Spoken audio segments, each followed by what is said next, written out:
नमस्कार दोस्तों, स्वागत है आपका हमारे YouTube चैनल पर। आज हम बात करने वाले हैं एक ऐसी समस्या के बारे में जो हम सभी के जीवन में कभी न कभी जरूर आती है, और वो है आलस्य। क्या आपको भी ऐसा लगता है कि आप कुछ करने की कोशिश करते हैं लेकिन ये आलस्य आपका पीछा नहीं छोड़ती है? अगर हाँ, तो ये वीडियो खास आपके लिए है। आज हम एक बौद्ध कहानी के माध्यम से जानेंगे कुछ ऐसे आसान और प्रभावी तरीके जिनसे आप आलस्य को अलविदा कह सकते हैं और अपने जीवन में नई ऊर्जा और उत्साह ला सकते हैं। तो चलिए शुरू करते हैं आज की कहानी को, और इस वीडियो को अंत तक जरूर देखें और जानें कि कैसे आप अपने जीवन में सकारात्मक बदलाव ला सकते हैं। एक समय की बात है, एक बार एक आलसी व्यक्ति ने महात्मा बुद्ध से कहा, गुरुवर, मैं बहुत आलसी हूं, जिसके कारण मैं अपने जीवन में जो करना चाहता हूं वह नहीं कर पाता, इसलिए मुझे कोई रास्ता बताएं। बुद्ध ने उस आदमी से पूछा, क्या तुम मानते हो कि तुम आलसी हो? तो उस व्यक्ति ने बुद्ध से कहा, हाँ मुनिवर, सिर्फ मैं ही नहीं बल्कि मेरे पूरे गांव के लोग कहते हैं कि तुम आलसी हो। बुद्ध उस व्यक्ति से कहते हैं, लेकिन क्या आपके पास कोई सबूत है कि आप आलसी हैं? उस व्यक्ति ने उत्तर दिया, हाँ। तब गौतम बुद्ध उस व्यक्ति से पूछते हैं, क्या आपके पास इसका कोई सबूत है? वह व्यक्ति कहता है, मुनिवर, मैं जानता हूं कि व्यायाम मेरे स्वास्थ्य के लिए अच्छा है, लेकिन मैं व्यायाम भी नहीं कर पाता क्योंकि मेरा आलस्य मुझे सुबह जल्दी उठने नहीं देता। बुद्ध ने कहा, लेकिन क्या तुम्हें पता है आलस्य क्या है? उस व्यक्ति ने कहा, मुझे नहीं पता कि आलस्य क्या है, लेकिन जो भी है वह बहुत बुरा है। बुद्ध ने कहा, सबसे पहले तुम्हें यह समझ लेना चाहिए कि जो भी चीज प्राकृतिक रूप से उसका कुछ न कुछ उपयोग होता है वह बुरा नहीं होता है। यह अच्छा आलस्य एक भावना है, यह एक विचार है जो हम अनजाने में खुद से पैदा करते हैं। आदमी ने पूछा, लेकिन यह कैसे है मुनिवर? तो बुद्ध ने कहा कि जब आलस्य पैदा होता है इसके दो कारण हैं, पहला शारीरिक और दूसरा मानसिक। जब हम अपने शरीर को किसी भी भोजन को देते हैं जिसके अंदर जीवन शक्ति नहीं होती, हमारे शरीर में आलस्य पैदा हो जाता है, क्योंकि यह शरीर ऊर्जा से चलता है और जैसा हम इसे देते हैं यह वैसा ही विचार करता है, यह वैसा ही व्यवहार करता है। हमारे शरीर के अंदर आलस्य का एक और कारण गलत तरीके से बैठना है, गलत तरीके से सोना और गलत तरीके से चलना। हम कभी इस बात पर ध्यान नहीं देते कि हमारा बैठने, लेटने और सोने की स्थिति सही है या नहीं। अगर हम बौद्ध भिक्षुओं को देखें तो पाएंगे कि वे कैसे बैठते हैं। उनकी रीढ़ की हड्डी बिल्कुल सीधी होती है। जब वे सोते हैं तो उनके शरीर के किसी भी हिस्से पर कोई दबाव नहीं पड़ता है, और जब वे चलते हैं तो उनके शरीर के किसी भी हिस्से पर कोई तनाव नहीं पड़ता है।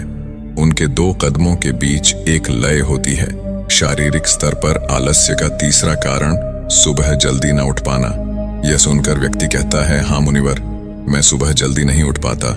यह सुनकर बुद्ध मुस्कुरा देते हैं और कहते हैं कि आप सुबह जल्दी उठ सकते हैं जब आप रात को सोने का सही समय निर्धारित करते हैं। तो हर व्यक्ति को अनुशासन का पालन करना पड़ता है, क्योंकि अनुशासन हमारे जीवन में संतुलन लाता है। ज्यादातर लोग अनुशासन को बुरा मानते हैं क्योंकि उन्हें अनुशासन का एहसास होता है और उन्हें बांधता है, जबकि सच तो यह है कि अनुशासन हमें बांधता नहीं है बल्कि मुक्त करता है। तब व्यक्ति बुद्ध से पूछता है, लेकिन हमें इसकी शुरुआत कहां से करनी चाहिए, जैसे ठीक से खाना, बैठना या लेटना, सुबह जल्दी उठना आदि। बुद्ध कहते हैं कि आप इस समय जो भी कर रहे हैं उसे अभी से शुरू करें, इसे ध्यान से करें। पहले आप मन के स्तर पर आलस्य को समझें, अन्यथा अधिकांश स्थितियों में मन ही है जो शरीर के कारण आलस्य पैदा करता है, क्योंकि मानसिक आलस्य का पहला कारण हमारी पुरानी गलत धारणाएं हैं। हमें लगता है कि हम ऐसा करने में सक्षम नहीं थे, पिछली बार भी ऐसा ही किया था और इस बार भी हम ऐसा नहीं कर पाएंगे। जब हम खुद को सक्षम नहीं मानते हैं तो आलस्य अपने आप ही हम पर हावी हो जाता है। दूसरा कारण है छोटे और आलसी लोगों का साथ देना। कभी कभी ऐसा होता है कि आलस्य हमारे अंदर नहीं होता है, लेकिन दूसरे लोगों की वजह से हमारे अंदर आ जाता है। ऐसा होता है क्योंकि हम आलसी लोगों की संगति करते हैं। उस व्यक्ति ने कहा, हाँ मुनिवर, यह बिल्कुल सत्य है, मैंने भी यह अनुभव किया है।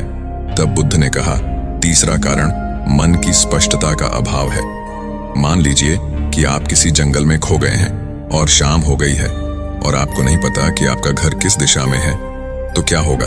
क्या आप आलसी होकर लेटे रहेंगे या अपने घर की तलाश में कोई रास्ता खोजेंगे? उस व्यक्ति ने कहा कि मैं बाहर जाऊंगा घर की तलाश में। तभी बुद्ध ने कहा, अगर बहुत कोशिश करने के बाद भी तुम्हें घर का रास्ता न मिले तो तुम क्या करोगे? उस व्यक्ति ने कहा, मैं अभी भी इसे ढूंढता रहूंगा क्योंकि मेरे पास कोई दूसरा विकल्प नहीं होगा। बुद्ध ने कहा, कई विकल्प हैं। अगर किसी के पास एक ही विकल्प है तो उसका दिमाग बिल्कुल खाली होगा। यदि आप व्यायाम नहीं कर पा रहे हैं तो इसका कारण आपके मन में स्पष्टता की कमी है, जिसका आपको भविष्य में सामना करना पड़ेगा। उन रोगों से होने वाली बीमारियां आपको दिखाई नहीं देती। आप उन बीमारियों से होने वाले दर्द को महसूस नहीं कर सकते हैं। आगे महात्मा बुद्ध ने कहा कि आलस्य का चौथा कारण यह है कि कोई भी काम करने में मन नहीं लगता। मान लीजिए आप सड़क पर कहीं जा रहे हैं और काफी दूर चलने के बाद आप थक जाते हैं और चलने का मन नहीं करता। जब आप किसी शेर को अपने पीछे भागते हुए देखते हैं तो क्या ऐसी स्थिति में भी आप अपने आलस्य के कारण वहीं रुकेंगे? उस व्यक्ति ने कहा, नहीं नहीं। बुद्ध ने कहा, तो समझ लीजिए कि आलस्य आपको वह काम करने से रोकता है जिसे करने का कोई बड़ा कारण नहीं है। तब उस व्यक्ति ने बुद्ध से कहा, धन्यवाद मुनिवर, अब मुझे आलस्य का पूरा खेल समझ में आ गया है। महात्मा गौतम बुद्ध उस आलसी व्यक्ति से कहते हैं, मेरी एक बात हमेशा याद रखना, जहां स्पष्ट हो या कोई काम करने का कोई बड़ा कारण हो, वहां कभी आलस्य नहीं हो सकता। दोस्तों, आलस्य मनुष्य का सबसे बड़ा शत्रु है, क्योंकि आलस्य जीवन में कभी भी प्रगति नहीं कर सकता। आलस्य मनुष्य को इतना निकम्मा बना देता है कि उसे परिश्रम से घृणा हो जाती है और वह सदैव आराम की अवस्था में ही रहना चाहता है। इसके लिए मेहनत के चश्मे की जरूरत होती है, जो आलसी व्यक्ति के पास नहीं होता।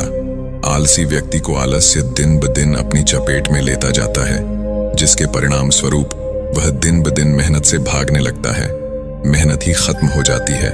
नमक सिर्फ दोस्त हो सकता है, इसके अलावा इसे अलग करने का कोई रास्ता नहीं है।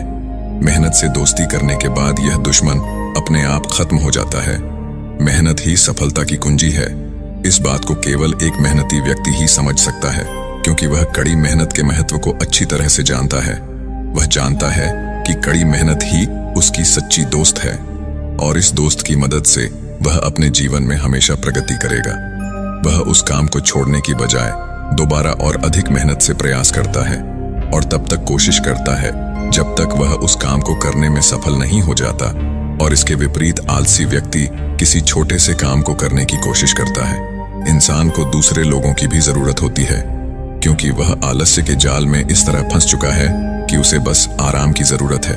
यानी वह अपने कंफर्ट जोन से बाहर नहीं आना चाहेगा, रुकावट नहीं चाहता और अपनी पूरी जिंदगी ऐसे ही गुजारना चाहता है।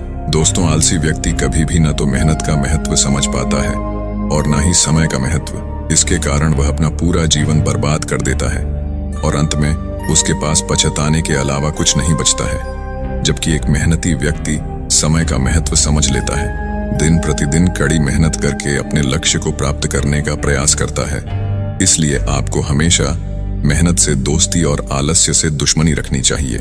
तो दोस्तों, उम्मीद करते हैं कि ये वीडियो आपको आलस्य को दूर करने में मददगार साबित हुई होगी। तो इस वीडियो को ज्यादा से ज्यादा अपने दोस्तों एवं परिवार के साथ जरूर शेयर करें, ताकि वे लोग भी अपने आलस्य को दूर कर सके।